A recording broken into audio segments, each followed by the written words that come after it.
សាស្ត្របង្កើតសំណាងទី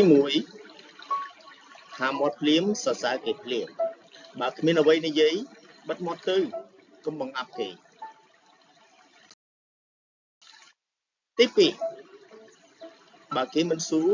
កុំសេះផ្ដល់យោបល់គេច្រើនពេកទី3កុំឆ្លើយរាល់សំណួរដែលគេសួរសំណួរខ្លះមិនគួរមានចម្លើយទេ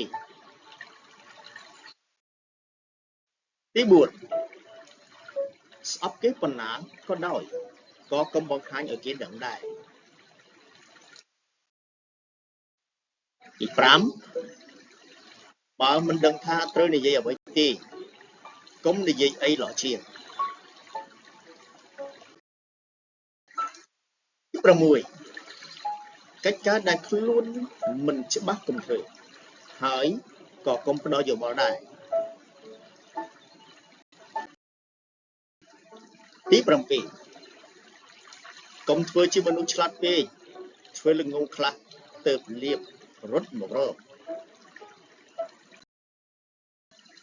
ទី8កុំសើចក៏កុំមុខក្រញ៉ូវធម្មតាផ្ដាទៅបានហើយ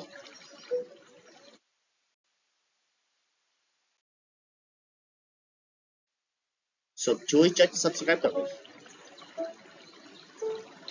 សូម